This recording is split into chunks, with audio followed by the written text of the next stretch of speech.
Welcome to Dave's Cooking Show, and for you today, we have a 5 cheese marinara.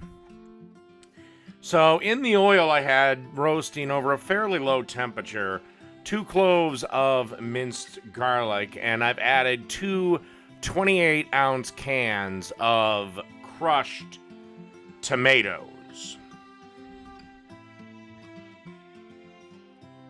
Alright, time to add the seasonings. You want about a teaspoon of oregano, roughly a teaspoon of basil, and about a teaspoon of the Italian mix, the Italian seasoning mix.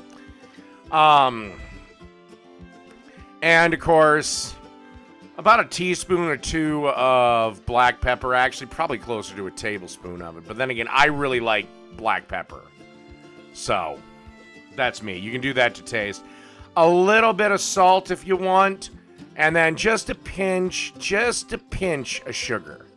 That's just to get the tinniness out of the tomatoes. And then you want to stir this around, and then realize that you have to dump the whole damn thing in a bowl because you made a great big mistake.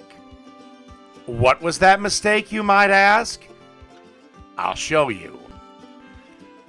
Forgetting to cook the goddamn onions before you put the tomato sauce in. Onions, very important to this process.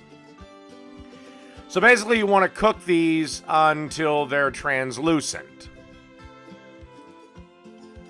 You'll have to use your eyes for this one, or I don't know, I wasn't looking at the time, maybe 4 or 5 minutes.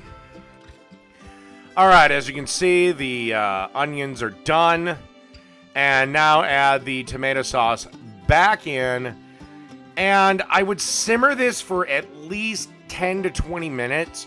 But you can certainly go longer. Remember, the longer a sauce simmers, usually the better it tastes.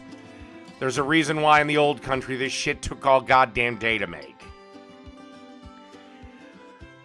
So yeah, I let this simmer for about a half an hour before I decided to add the next ingredients. Okay, the sauce is simmered to the point that I like. By the way, of course, make sure you keep stirring this every so often, and you don't have to constantly watch it, but give it a stir every now and again. And now it's time to add the 5 cheeses. In the food processor, I have a 1/4 cup of Fontina cheese, a 1/4 cup of Parmesan cheese, and a 1/4 cup of Asiago cheese that I just, put in the food processor and basically pulverized.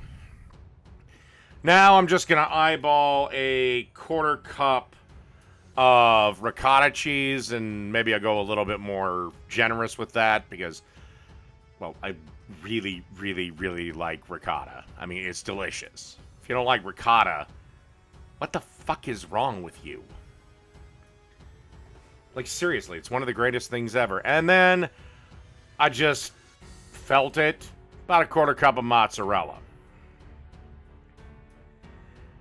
Alright, and then give this a stir.